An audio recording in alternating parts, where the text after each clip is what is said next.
Quisiera que fuéramos al libro de Génesis en el capítulo 4. Libro de Génesis, capítulo 4. Estamos estudiando el libro de Génesis en nuestro tiempo con Dios, el TSD, como le llamamos. Y estamos todavía estudiando este libro. Recuerden que les dije que hagamos un libro o compremos un cuaderno y pongámosle a ese cuaderno diario de sueños, de los sueños, visiones y profecías del Señor para mí, para mi familia, para mi comunidad, para mi nación.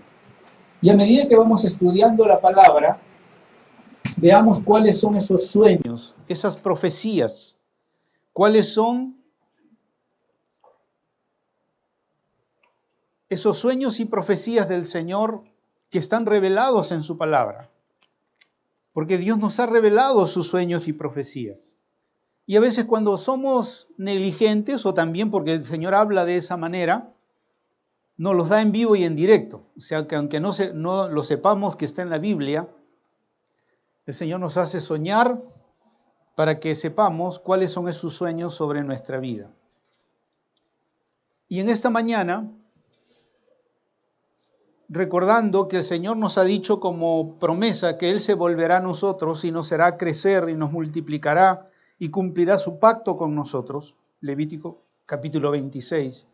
Y en Génesis 35, el Señor también nos ha hablado que Él es el Todopoderoso, que crezcamos y nos multipliquemos, porque Él es todopoderoso para hacerlo. Si Él da una promesa y si Él da un mandato, lo que nosotros tenemos que hacer es creer la palabra de Dios, porque sin fe es imposible agradar a Dios.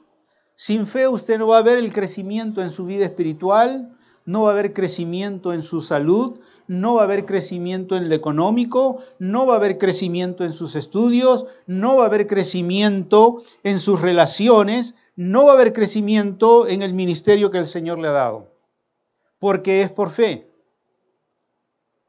Es por fe. Y decía en domingos pasados que uno de los hábitos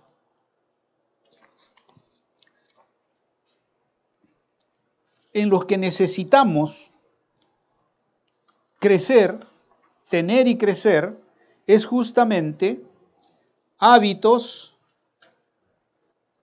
relacionados en tres áreas de nuestra vida, que diríamos resume las tres áreas de nuestra vida más importantes en los cuales tenemos que crecer en esos hábitos para con Dios.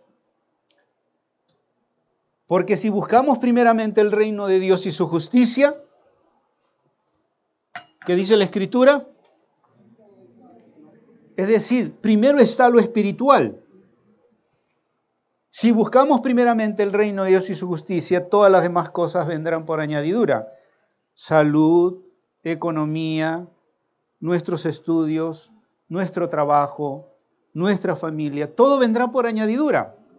Ahora, si usted va a ese pasaje, Jesús empieza hablando de que nosotros nos preocupamos por la casa, nos preocupamos por el vestido, y el Señor habla de las flores del campo, y nos preocupamos, ¿verdad? Y el Señor dice, y miren los pajarillos por la comida, y nos preocupamos, y el Señor termina diciendo, buscad primeramente el reino de Dios. O sea, no busquen las añadiduras, sino busquen primero al Señor y su reino.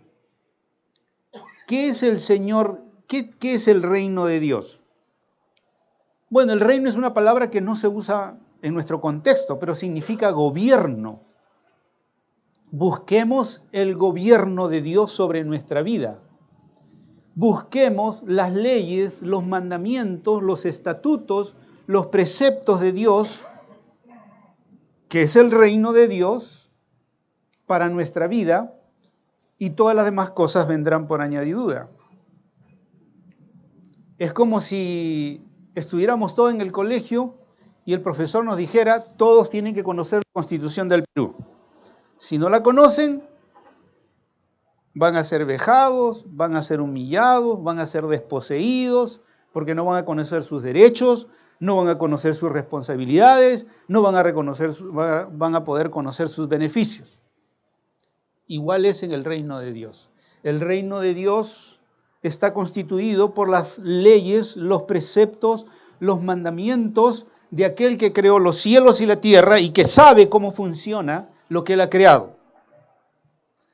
Como cualquier diseñador que ha creado algo, ¿verdad? Nadie mejor que el que creó esto sabe cómo funciona.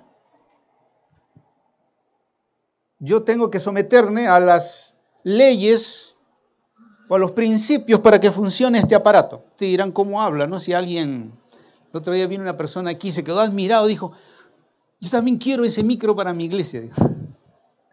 Un micro inalámbrico. Pero hay que saber cómo funciona. Por más que yo lo tenga, si no sé cómo funciona, no voy a obtener el beneficio de tener que estar con algo en la mano, ¿no? Si no, voy a tener que estar con la mano. Pero si conozco el beneficio, mis manos están libres y puedo usarlo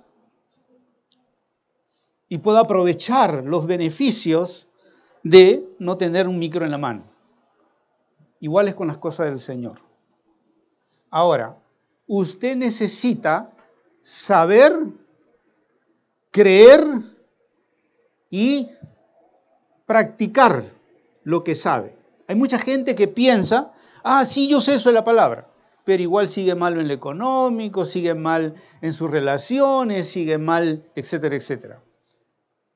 Porque sabe, pero no cree, o algunos saben y creen, pero no lo practican.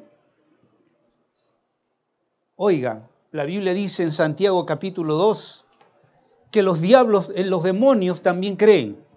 Así que usted no es mejor que un demonio si cree. Si sabe y cree, no es mejor todavía que un demonio. Porque está escrito en Santiago capítulo 2, y le voy a dar la cita porque alguno va a decir, pastor, ya se rayó. No, Santiago capítulo 2, en el versículo 19 dice, ¿tú crees que Dios es uno y que hay un solo Dios? Haces bien. Pero también los demonios creen y tiemblan. A algunos les falta temblar. O sea que ni siquiera han llegado a ser más o menos como los demonios, porque todavía creen y no tiemblan. Dicen, sí, yo creo, pero igual no tiemblan ante la palabra del Señor. Igual la desobedecen, igual no hacen lo que el Señor les pide que hagan. Entonces, ¿cómo quiere ser? Debe saber, debe creer, pero además tiemble ante la palabra de Dios. Pero debe ir más allá, debe obedecerla. Si no lo obedece, se queda al nivel de los demonios. Ya sabe, ya cree, tiembla, pero no obedece, igual que un demonio. Me están diciendo demonio. No sé, aquí dice así. No me acuse a mí, aquí dice eso. Dice que si usted solamente cree y tiembla, está en igualdad con los demonios.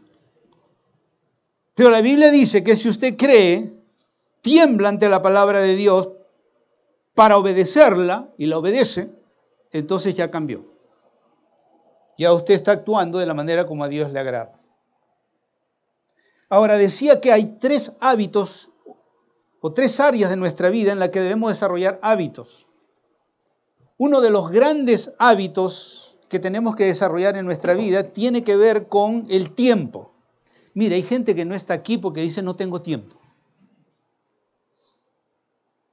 Sí, hay gente que dice, no tengo tiempo, pastor, también el domingo tengo que trabajar, tengo que estudiar, tengo que hacer esto, tengo que hacer el otro. No tengo tiempo. Si usted no tiene tiempo para las cosas de Dios, no espere que Dios cumpla sus promesas en usted. Así diga que cree en Dios, así diga que tiembla, igual está en el nivel de los demonios. Los demonios están condenados para siempre Así dice la palabra. Ahora, el tiempo. Ay, no tengo tiempo para estudiar la Biblia. Ay, no tengo tiempo para hacer mi devocional. Ay, no tengo tiempo para orar. Ay, no tengo tiempo. Pero tiempo tienen para todo lo demás. Haga una lista de las cosas que usted hace todos los días en una semana y luego en un mes. Todo, póngalo en una agenda, sí, día lunes, desde que usted se levanta, ¿no? 6 de la mañana o 7 de la mañana, ¿no? Y hice tal cosa, martes, miércoles, jueves, viernes, sábado, domingo. 2 semanas, 3 semanas, un mes. Y luego compare cuánto tiempo utilizó para el Señor y cuánto tiempo utilizó para otras cosas. Y se va a dar cuenta que usted tiene un montón de tiempo para todo, menos para orar, menos para hacer su devocional, menos para estudiar la Biblia, porque una cosa es el devocional y otra cosa es estudiar la Biblia.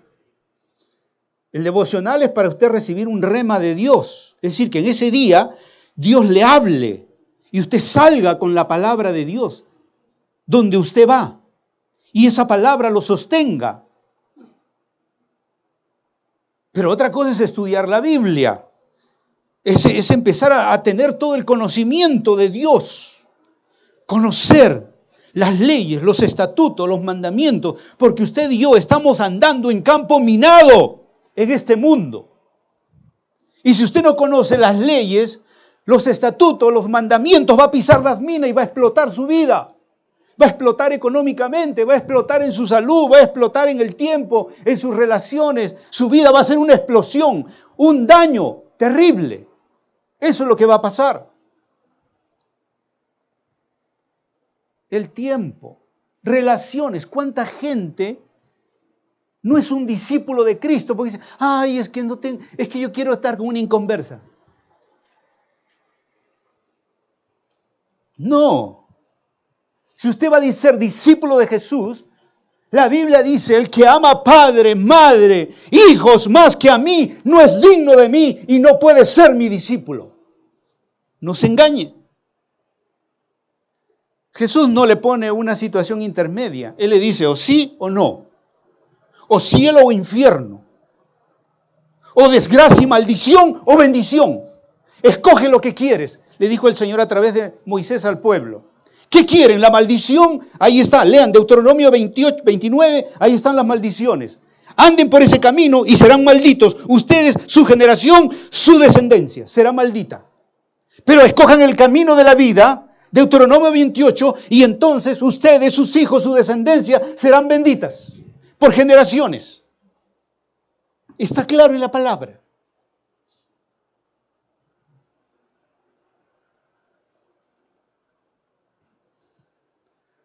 No tenemos más de 80 años, en el mejor de los casos. La vida es corta, es rápida. Se los digo por experiencia. Los que vinieron al aniversario de la iglesia y aniversario de mis 25 años de ministerio vieron fotos mías pequeñitas, ¿no? De meses de nacidito. Yo miraba las fotos, luego con mi ternito a los 5 años, luego ya de pronto casado, luego ya de pronto 3 hijos, luego ya de pronto abuelo. Y dentro de unos 5 o 10 años más, de repente voy a ser ya bisabuelo. ¡Qué rápido pasó el tiempo! No crea usted que el tiempo se va a demorar lo que usted quiere. No, no se va a demorar lo que usted quiere. El tiempo va a continuar y va a pasar rápidamente. Y lee Eclesiastés, el último capítulo. Dice el libro de Eclesiastés en el último capítulo que no vaya a ser que después vengan los días malos y digas, no tengo contentamiento. No tengo contentamiento. Porque dice que las gafas, los ojos se oscurecerán, las muelas se caerán, el cuerpo se encorvará, le dará miedo la oscuridad. Y usted dirá, lléveme a la iglesia, y nadie lo va a llevar, porque ya pasó el tiempo. El tiempo, nuestras relaciones. Muchas veces amamos más las cosas de esta vida en comparación al Señor. Sí, debemos amar nuestra familia, nuestros hijos, pero no deben ocupar el primer lugar en nuestra vida. No debemos renunciar a Cristo por nuestras relaciones. Está claro en la palabra de Dios. Y la otra cosa es que hay que desarrollar hábitos en relación al dinero. Este es el tiempo en que la iglesia del Señor está bajo Mamón. Es un espíritu de codicia, de comprar, de gastar, de estar a la última moda, de tener lo mejor. Y siempre es un espíritu que está allí envolviéndonos continuamente. Y le ofrecen a usted una tarjeta y otra tarjeta. Basta que alguien le ofrezca una tarjeta, ya pasa por el sistema y le van a llover las tarjetas. Basta que uno le dé, entonces va a venir otra, y va a venir otra, y otra, y otra, y otra, y otra. Y al final usted va a tener puras tarjetas, pero también va a estar hasta el cuello.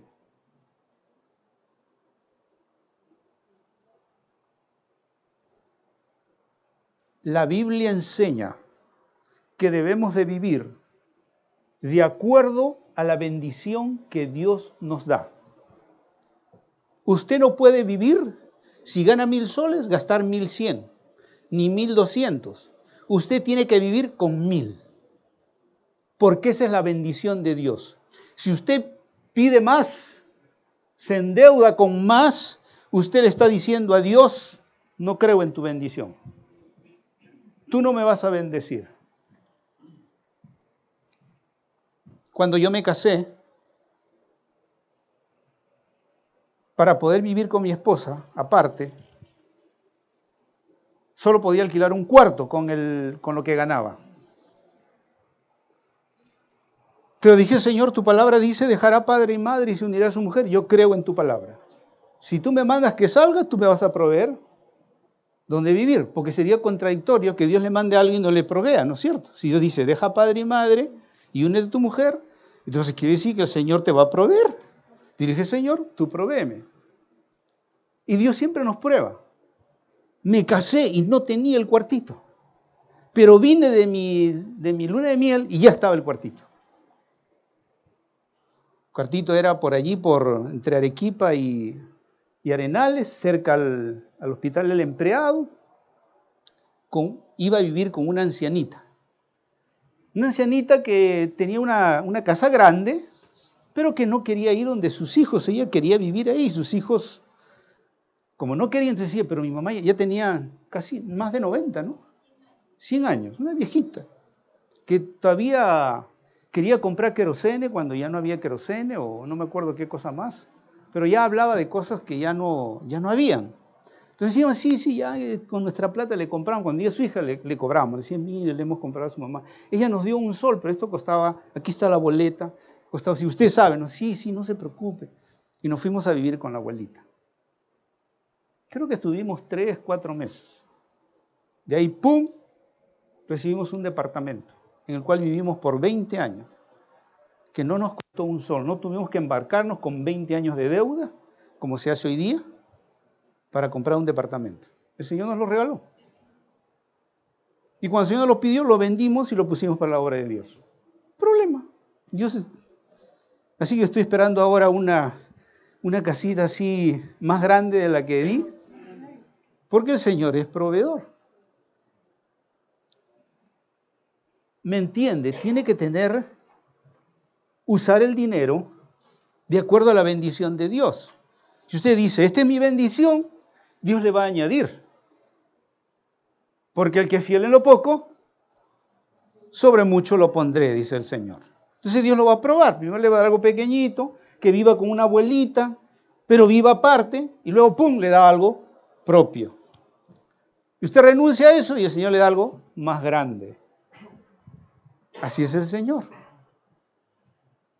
Pero no se endeude. Miren, ¿sabe cuál fue la primera enseñanza en la Biblia después que el hombre pecó? Primero el Señor le ha dicho, por pecar, desobedecer, maldición, ¿no es cierto? Capítulo 3, las maldiciones. la mujer tendría dolores para dar a luz, el hombre le costaría trabajar, eso está ahí en Génesis capítulo 3. Ya les había dicho que fuéramos a Génesis capítulo 4, pero vamos a ver el 3. En el 3 habla de la maldición, del pecado, de la desobediencia. Estamos estudiando con un grupo que el pecado del ángel más bello de Dios fue el orgullo. El orgullo, por eso no sea orgulloso, porque si no es diabólico. Si no, usted es amigo del diablo y hijo del diablo, si es orgulloso. No lo digo yo, lo dice la palabra. Y en el capítulo 3 habla de la desobediencia. La desobediencia de nuestros primeros padres trajo maldición. Versículo 17. Entonces el Señor le dijo a Adán, por cuanto has escuchado la voz de tu mujer y has comido... Esto no quiere decir que no escuche a su esposa, ¿ya? No se agarre de esto. No se agarre de esto fuera de contexto.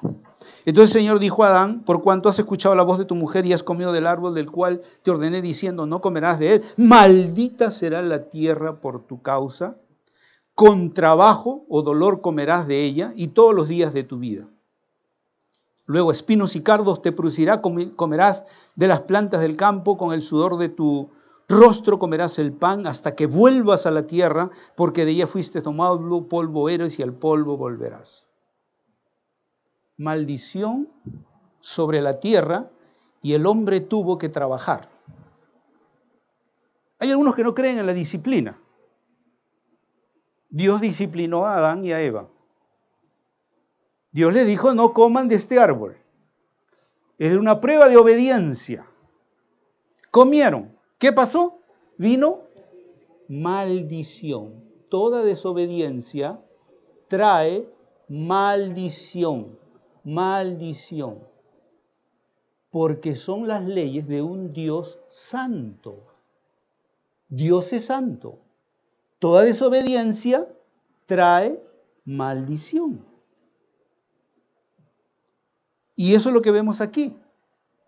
Fueron echados. Miren el verso 23 del mismo capítulo 3, verso 23. Y el Señor Dios lo echó del huerto del Edén para que labrara la tierra de la cual fue tomado.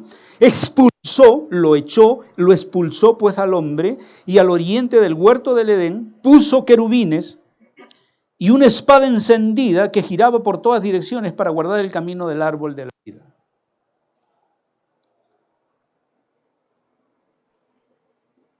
¿Saben disciplinar a sus hijos? Ay, pobrecito, pobrecito. Es tan chiquitita, ya tiene 23 años. Es tan chiquitita, es tan pequeñita, tan indefensa. A ver, mírala con sus amigas a ver si la va a ver ahí indefensa. Pídale al Señor que la lleve en espíritu y le haga ver lo que su hija o su hijo hace. Y va a ver lo que se va a sorprender. Y le estoy diciendo que esto pasa, ¿no? La Biblia enseña eso. Que Dios nos puede llevar en espíritu para ver lo que nuestros hijos hacen. Y no nos vengan con cuentos después, que en la casa son... Y afuera, con el trinchete.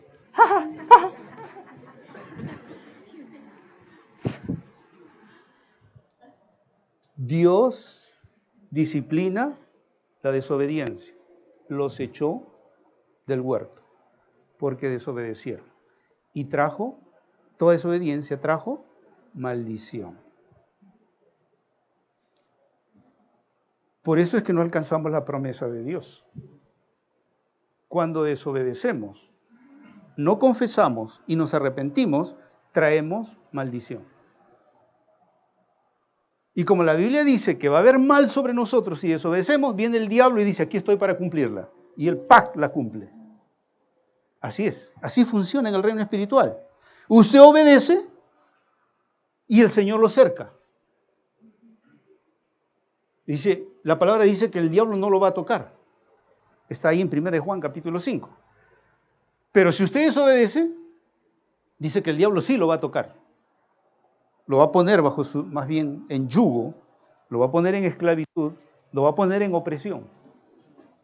Eso es la maldición, la desobediencia. Trae mal sobre nuestra vida. Pero sin embargo, ¿qué hizo Dios? Aunque los echó del huerto, puso un querubín. Es decir, la presencia de Dios estaba allí todavía. La presencia de Dios estaba allí aunque el hombre había pecado. Pero para que la presencia de Dios todavía siga, a pesar de que el hombre había pecado, el Señor hizo algo bien importante en relación al hombre y la mujer. El hombre y la mujer, según el capítulo 3, el versículo 7, dice que cuando pecaron le fueron abiertos sus ojos, a ambos, 3:7, y conocieron, que estaban desnudos y cosieron hojas de higuera y se hicieron delantales. Ahora, ¿qué hizo Dios? Miren el capítulo 3 mismo, el versículo 21. El Señor Dios hizo vestiduras de piel, ¿para quién? Es decir, le quitó sus propias vestiduras que ellos habían hecho, porque eso es el pecado, ¿no? Cuando uno peca y no confiesa y se arrepiente, uno se pone y se justifica. Se justifica. Esos son los delantales, son las hojas. Ponemos nuestras propias justicias. Pero el Señor dice, no, eso no vale. Para que tu pecado sea quitado, el Señor tiene que hacerte vestiduras de piel. Eso significa sacrificio. Dios sacrificó los primeros 2 animales, si eran chicos, o para la talla de Adán y Eva, ¿no? Para hacerle vestidos. Yo creo que fueron 2. Un sacrificio de un animal para vestir a Adán y un sacrificio de un animal para vestir a Eva. Y entonces de esa manera quedaron cubiertos por el Señor. No por su propia justicia, no por su propio delantal cosido por ellos y hecho por ellos, sino el hecho por el Señor. ¿Ok? Después de la maldición, después de Dios haberlos cubierto, haber hecho un sacrificio para ellos, entonces miren lo que relata el capítulo 4. Y el hombre Adán se unió a Eva, su mujer, y ella concibió y dio a luz a Caín. Y dijo Eva, he adquirido varón con la ayuda del Señor. Y después dio a luz a Abel, su hermano. Y Abel, vean ahora, primero, ¿quién es el mayor? Y el segundo es. Ahora vean lo que el versículo 2 dice de Abel. ¿Qué ocupación, qué trabajo tenía? Fue pastor de ovejas. ¿Y Caín qué trabajo, ocupación tenía? Labrador de la tierra. Y al transcurrir el tiempo, o sea, después de lunes, martes, miércoles, jueves, viernes, sábado, el domingo, Caín trajo al Señor una ofrenda. ¿Se dan cuenta que la presencia de Dios sí estaba? Habían salido del huerto, porque no le iban, ¿a quién le iban a traer la ofrenda?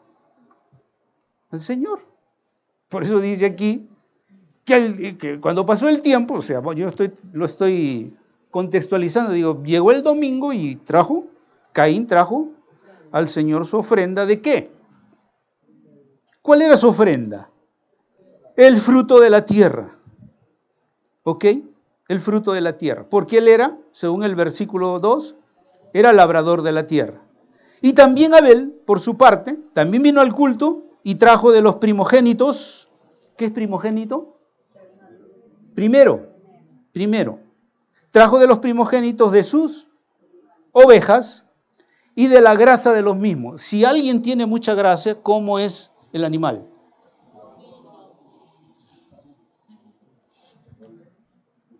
Es bien gordo, ¿no es cierto? Por eso habla de la grosura. Cuando usted mata a un animal y hay mucha grasa, es porque estaba gordo, ¿no? Mucha grasa, mucho chicharrón. Mire la ofrenda de Abel, primogénito, el primero, el más gordo, el mejor. No era la ofrenda de lo que me sobra, la ofrenda que no quiero, lo que yo puedo. No es lo que puedo, era lo primero, era lo mejor, era lo más grande. Y luego dice que el Señor miró con agrado la ofrenda de Abel. No dice eso, ¿ah? Y miró Dios con agrado la ofrenda de Abel. No dice eso. Dice que el Señor primero miró con agrado a Abel. Primero mira tu corazón y después mira tu ofrenda. Si tu corazón es como el Señor le agrada, entonces recibe tu ofrenda. Si tu corazón no es como Dios le agrada, Dios no lo recibe. Tú lo dejas, pero Dios dice esto no vale. Se va a podrir lo que quede en su mano.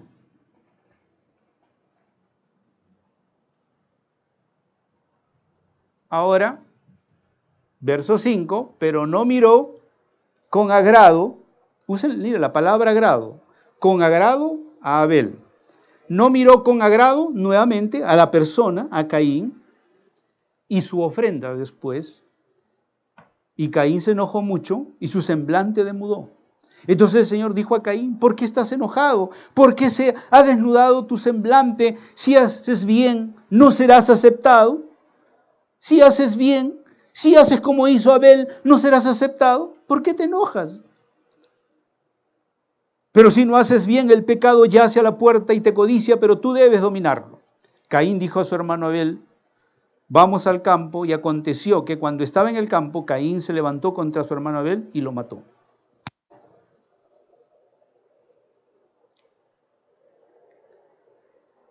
Este pasaje habla de la ofrenda que le agrada a Dios. Pero yo cuando leí este pasaje, o cuando estaba estudiando Génesis, porque estamos estudiando Génesis en el tiempo con Dios, ¿y por qué Dios lo primero que le enseñó a los pecadores de Adán y Eva fue la ofrenda? ¿Por qué no le enseñó otra cosa primero? Después del pecado y de ser echados del huerto, lo primero que el Señor le enseñó a nuestros primeros padres y a sus hijos fue la ofrenda. Porque Dios sabía que la descendencia de Adán iba a tener problemas con el tiempo, con sus relaciones y con el dinero. Dios vio que proféticamente el diablo iba a querer destruir la vida de las personas a través del dinero. Dios vio en sueño y visión de futuro que el hombre iba a ser destruido a través del mal uso del dinero. Vio que el hombre no iba a ser administrador. Dios creó los cielos y la tierra y luego le dijo al hombre, enseñorea y sojuzga la tierra. Así le dijo, tú vas a ser el administrador. Hoy en día la gente dice, ¿y por qué hay tanta pobreza? ¿Y por qué hay más ricos? Porque hay malos administradores. Y la gente dice, ¿por qué hay tanta enfermedad y tanta injusticia? Porque hay malos administradores de la justicia. No es Dios, es el hombre, porque Dios le encargó al hombre la administración. Porque hay hogares paupérrimos, porque hay hombres borrachos, adúlteros, que despojan con su dinero, gastándolo en lo que he mencionado, en los vicios, y luego sus hogares son hogares de miseria. ¿Se dan cuenta? No es Dios, es el hombre. El hombre es el administrador. El hombre está administrando mal todo lo que Dios le ha dado. Y lo primero que el Señor le enseñó es, la ofrenda habla de adoración, porque vinieron a traerla al Señor. Entonces eso quiere decir que la ofrenda es un acto de adoración. Vinieron a Dios para ofrendar, pero esa ofrenda era un acto de adoración.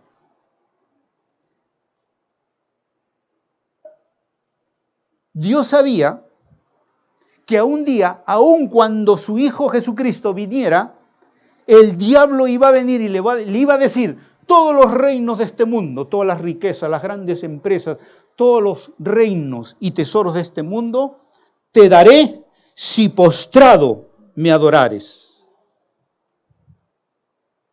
El Dios del dinero, el espíritu de Mamón.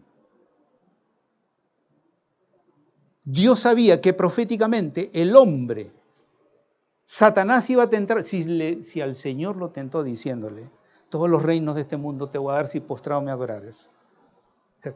Te voy a dar. Imagínese con usted. Todos los días le va a decir lo mismo. Te voy a dar, mira, aquí está la tarjetita de crédito, te voy a dar. ¿La recibes?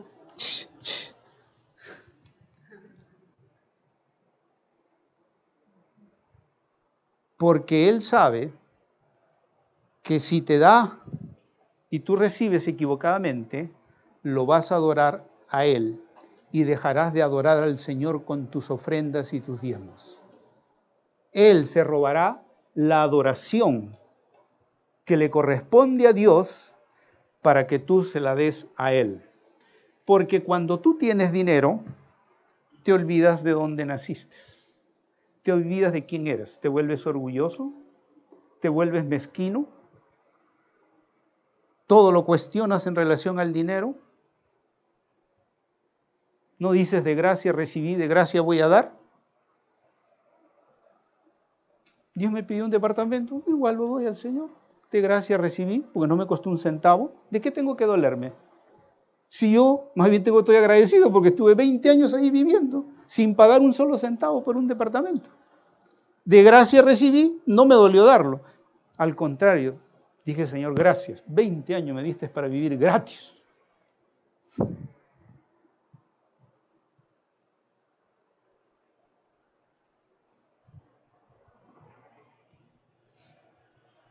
Ahora, una pregunta inductiva. ¿Por qué miró Dios con agrado la ofrenda de Abel? ¿Por qué miró Dios con agrado la ofrenda de Abel y no miró con agrado la ofrenda de Caín? Yo sé que ustedes tienen la respuesta, pero vamos a verla en la Biblia misma. Hebreos capítulo 11. ¿Qué dice Dios sobre la ofrenda de Abel y la ofrenda de Caín?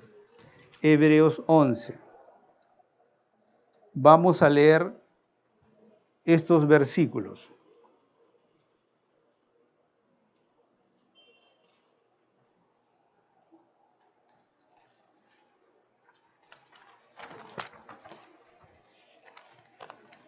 En Hebreos 11:1 dice, ahora bien, la fe es la certeza.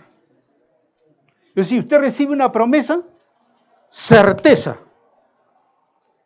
Dice, ingresaste, certeza, ingresé. Le pagan, certeza, tengo lo que me han pagado. Certeza, usted sabe que lo tiene.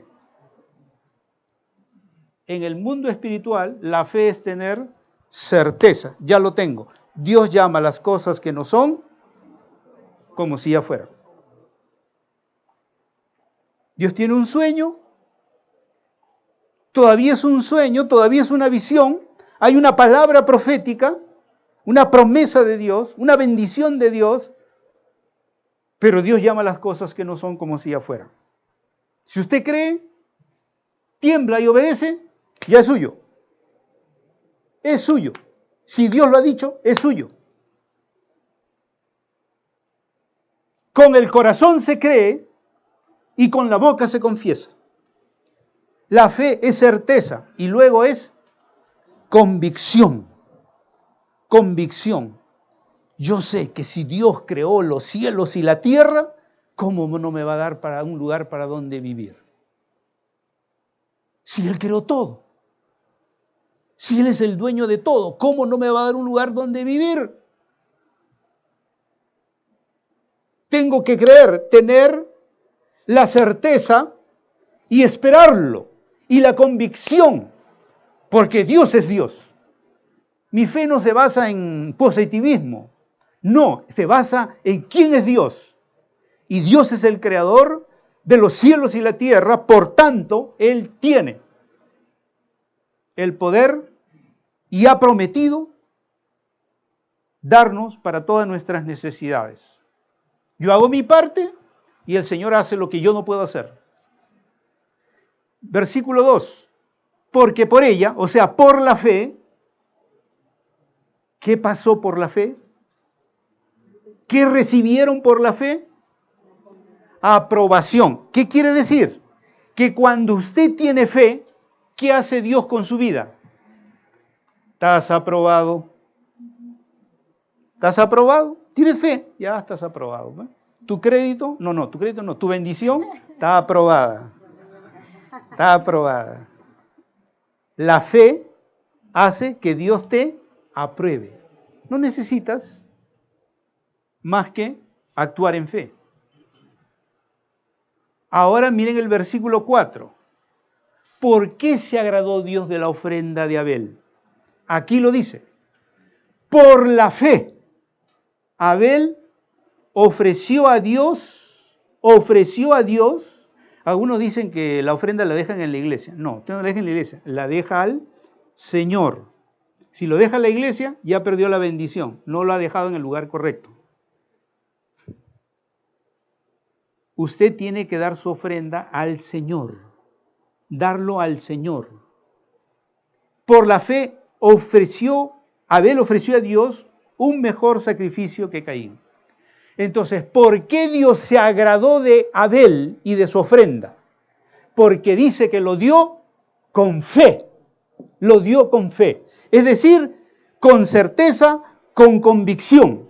Y por eso Dios aprobó. Dios se agradó, versículo 2, de la ofrenda de Abel.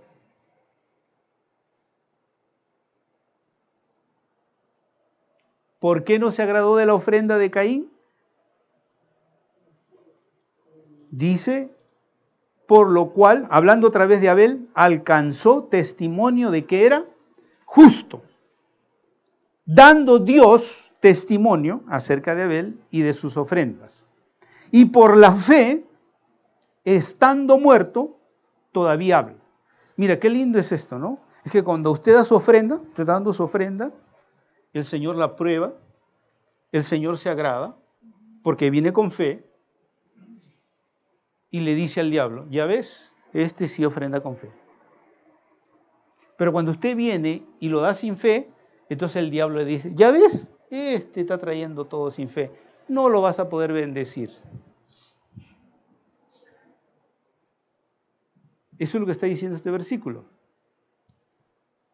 Dios dio testimonio de sus ofrendas. ¿A quién le dio testimonio de las ofrendas? Ante él mismo y ante el mundo espiritual. Porque ¿qué quería Satanás? Que por el dinero a él lo adoraran. Y decían, no, ellos me están adorando a mí.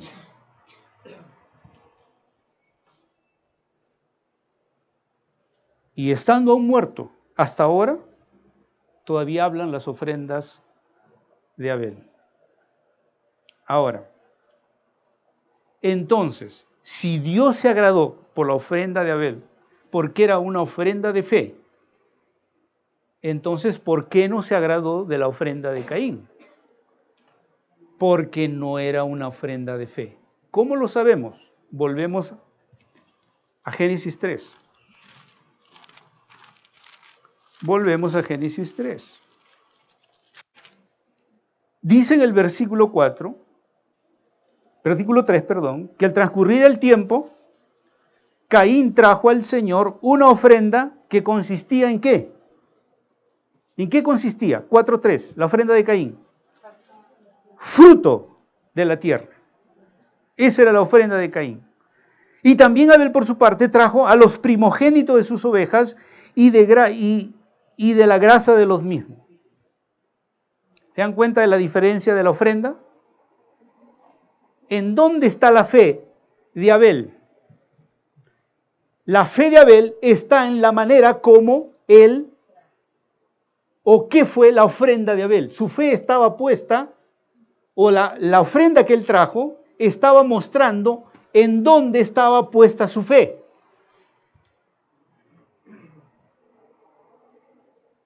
¿Qué había hecho el Señor en el capítulo 3, versículo 21 con nuestros primeros padres?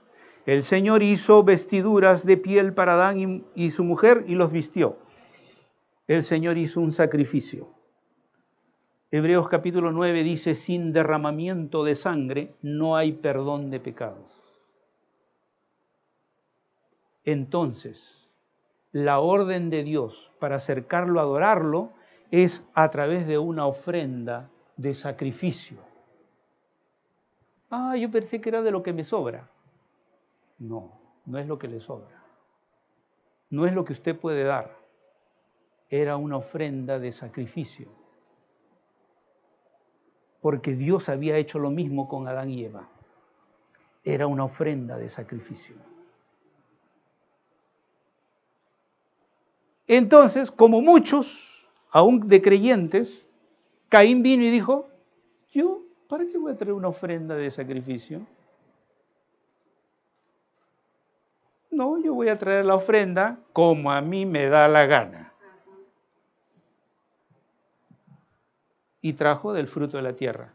Es decir, no creyó que hacerlo de la manera que Dios lo indicaba era la manera que él tenía que hacerlo. Como muchos de nosotros. Yo doy lo que puedo, lo que a mí me parece, ¿no? Entonces doy. Es decir, en otras palabras, tú no estás dando con fe, tú estás dando,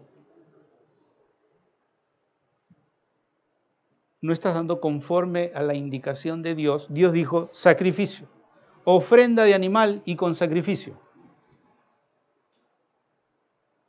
Caín dijo, no, yo voy a traer lo que a mí me da la gana. No había fe, no había obediencia a la palabra de Dios.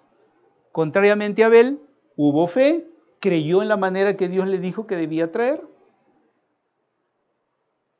Y de esa manera el Señor se agradó de Abel.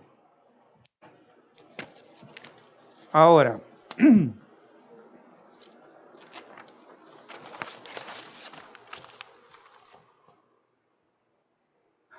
veamos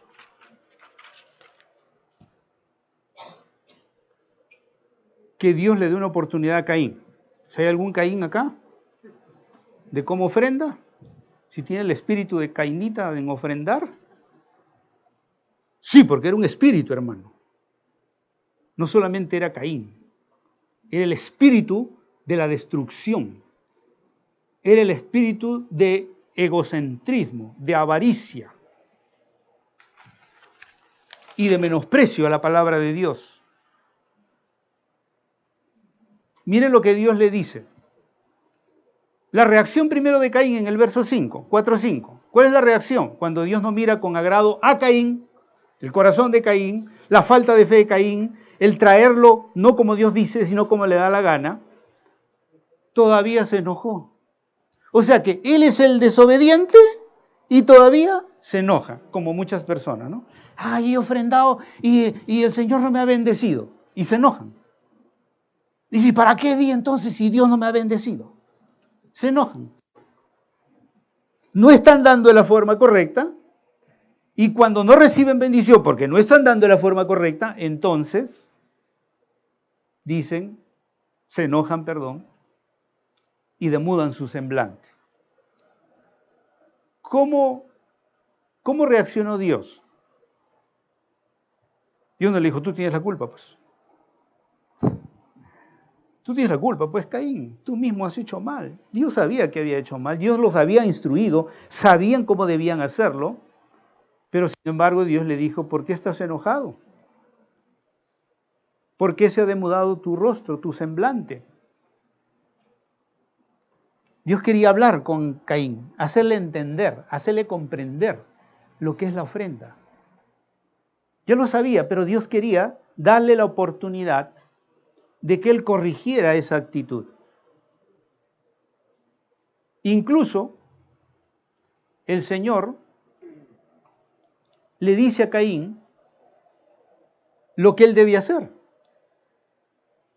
Le dice, si haces bien, si haces como yo te digo, si haces bien, si haces como yo te digo, no serás aceptado. O sea, igual que tu hermano, el asunto es que tú corrijas nada más. Corrige. Y si haces el bien, igual que tu hermano, lo haces como tu hermano, entonces serás aceptado. Pero también le da una advertencia. Pero si no haces bien, el pecado, ¿qué pecado? En mi versión dice codicia. En la de usted, ¿cuál dice? ¿Qué dice? ¿Lo mismo o otra palabra?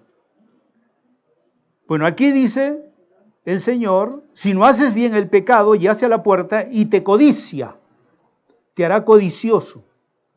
En otras palabras, amarás lo material y dejarás de adorarme y adorarás al príncipe de las tinieblas. Entonces Dios le advierte también.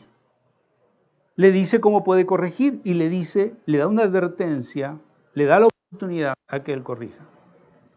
Tú no debes, pero tú, a otra recomendación, debes dominar. ¿Qué debe dominar? La codicia. Ahora, quizás a usted no le guste, pero Dios dice que es codicia si usted no ofrenda como debe ofrendar.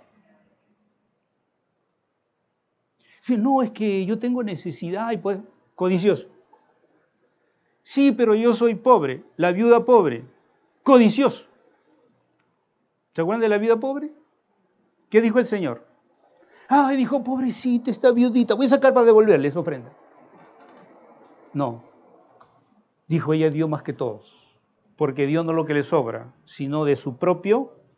Ay, pastor, pero solo me queda para comer. Bueno, la viuda dice que dio para lo que tenía, que era para su comida. Y en el Antiguo Testamento, una viuda tenía solo para comer algo, y el Señor le dijo al profeta, Elías, ve donde la viuda tiene solo un bocado para, porque había 3 años de sequía en Israel y en otros lugares. Y el Señor le dijo al profeta, ve donde esa viuda y tiene un último bocado, pero pídeselo igual y yo la voy a bendecir cuando ella te lo dé, a ti y a ella. Y el profeta fue, ¿no? Yo me imagino que si el Señor me hubiera mandado eso, yo hubiera ido, no sé, avergonzado, ¿no? Pedirle a una viuda y a su hijo, que era lo último que tenían, que me lo dé a mí y que ellas no lo coman. ¿Cómo se sentiría usted?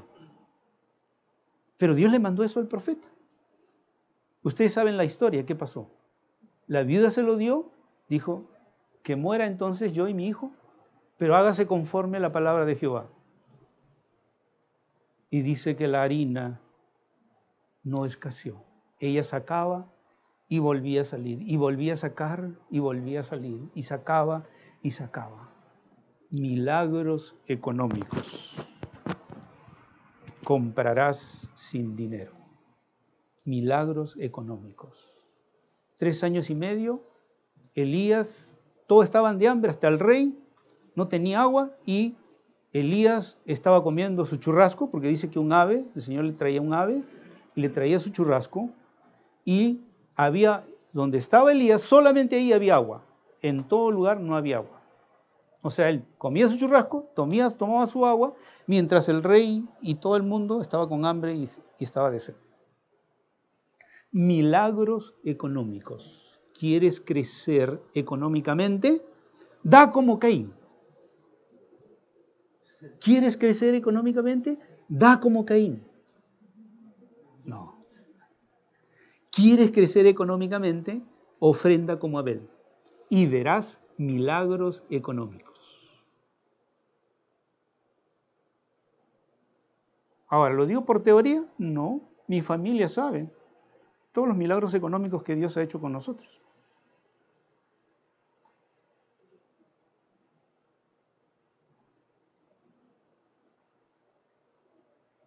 No he tenido que endeudarme en un banco para pedir préstamos, para que mis hijos se eduquen, estén en universidades particulares, colegios particulares. Nunca, el Señor siempre proveyó. Ahora, y no crean que era de la iglesia donde yo estuve.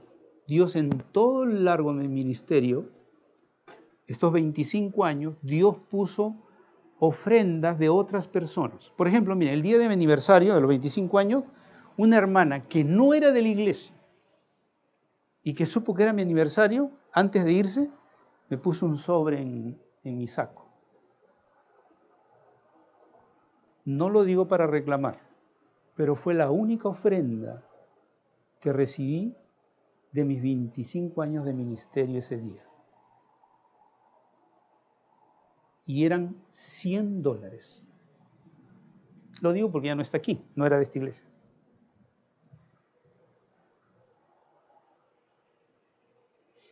Dios siempre nos ha provisto así. por medio de otras personas. Pero yo digo, si esa hermana dio $100 o me puso $100, es porque le faltaba.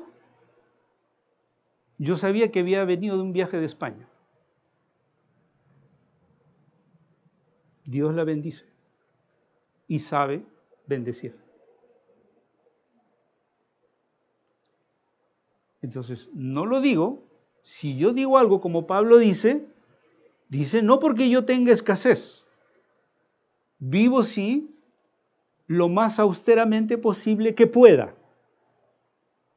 Cambié una 4x4 por un auto a gas.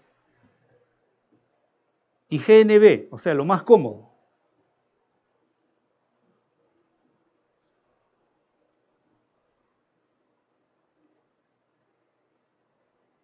¿Me entienden? No lo digo por mí. Pero como yo he experimentado bendición económica, en varios aspectos, con la crianza de mis hijos, con la universidad de mis hijos, con bienes, entonces yo sé que si se ofrenda como dice la palabra, usted va a crecer y ser bendecido económicamente. Y no habrá justo desamparado, ni que mendigue pan, y en el día de hambre serán saciados. Escrito está. Cuando vino el Fujichop, algunos de ustedes lo recuerdan, en mi casa yo tenía sacos de arroz, sacos de azúcar, cajas de leche. Una hermana del Partido Aprista, ellos me trajeron a mi casa, vinieron un día y me trajeron todo eso. En el Fujichop, en el día de hambre, serán saciados. Podría contarle muchas provisiones de Dios sobrenaturales.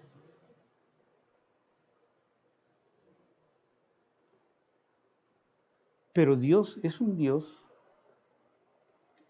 que bendice, si usted lo hace como el Señor dice, creyendo y obedeciendo, y confesando con su boca lo que cree con su corazón.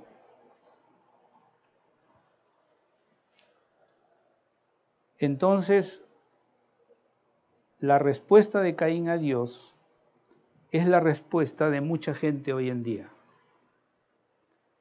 ¿Qué hizo Caín después de que Dios le habló? Le dijo, mira, no codicies, vas a recibir bien si haces lo que yo te mando en mi palabra, vas a recibir bien.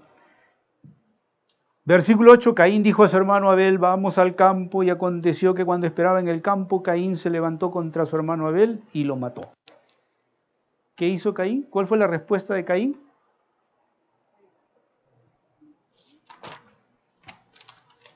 No creo. Tienes el derecho a creer, pero no tienes el derecho a creer resultados por la forma en que tú te comportas. Los resultados vendrán. Caín, si usted lee, fue maldito. Aquí dice, ahora pues, 4:11, maldito eres de la tierra que ha abierto su boca para recibir de tu mano la sangre de tu hermano.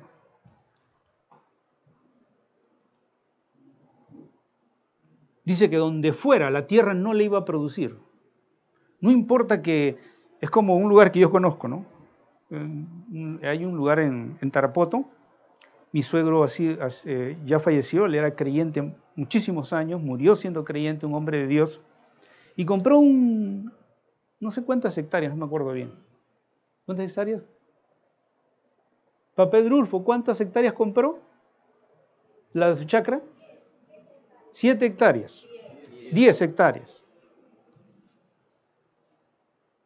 Miren, la gente no daba nada por eso, nada. O sea, si le daban 1.000 soles, ya dice, siéntete feliz porque te doy 1.000 soles por tu chacra. Pero papá Edrulfo compró esa chacra y lo que sembraba le producía. Él se ha muerto, su hijo lo está cultivando y lo que siembra le cosecha 100 por 1. Pero todos los demás, nada, no hay chacras. O sea, hay chacras abandonadas, solo la de él es la que produce. Solo la de él. Su bendición no solo se quedó con él, o sea, él no solo fue bendecido, sino pasó a sus hijos. Y eso dice la palabra. La respuesta de Caín fue, no creo. ¿Cuál será tu respuesta hoy día para el Señor? ¿Vas a crecer este año económicamente? ¿Crecerás este año económicamente? Yo creo que sí. Dios nos ha mostrado la manera como podemos crecer económicamente. Pero es de fe. Es de fe.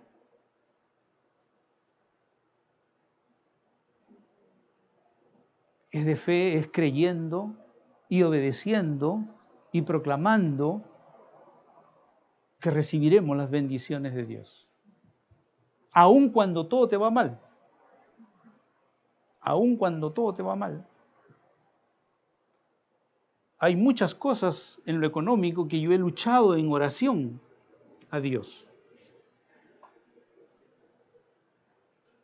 Y orando al Señor por las promesas, y ahí se iba a hacer un trámite y no está la persona. Un dinero, no está. Vuelva mañana, vuelva más tarde. Pero la promesa está allí. Se iba. Por fin firmaba. Vamos a cobrar.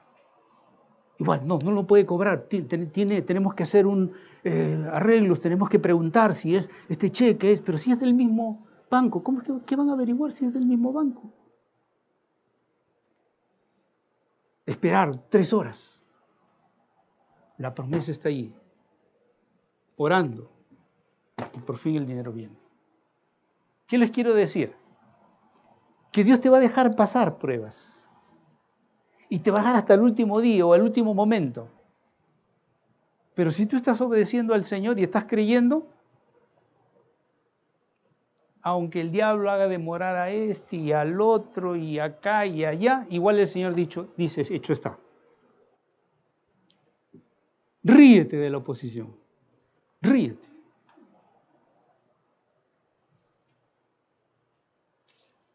Ahora, todo mensaje debe terminar, o toda palabra debe terminar con algo práctico.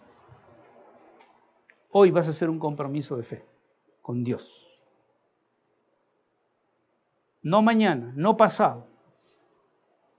Hoy. Porque si retardas, entonces la bendición va a retardar. Y Dios quiere bendecir la iglesia. Dios quiere bendecir nuestras familias, nuestros trabajos, nuestra economía. Dios sigue haciendo milagros. Dios sigue siendo un Dios de milagros. Entonces, vamos a ofrendar al Señor o vamos a traer nuestros diezmos. No he hablado del diezmo. La ofrenda es una cosa, el diezmo es otra cosa. Tampoco he completado el mensaje. Pero, como decía el apóstol, por amor a los que tienen sed, a los que tienen hambre, a los que tienen frío. No, frío no. Vamos a hacer un compromiso. Miren, hermanos, haga o no lo haga usted, igual Dios va a hacer lo que Él ha dicho que va a hacer. Porque Dios no se limita por nuestra incredulidad. Pero lo que Dios quiere es bendecirnos a cada uno de nosotros. Usted coge la bendición o la deja ir. Ahora, Dios conoce su corazón y sabe cuánto usted puede hacer en promesa de fe a Dios algo. Yo le puedo demostrar con la Biblia que el pueblo judío aprendió a dar el 35% de sus ingresos. Y si algunos no llegan ni al 10, ¿cómo van a llegar al 35? Y se les da un sueño de quiebra, seguro, si hacen una promesa así.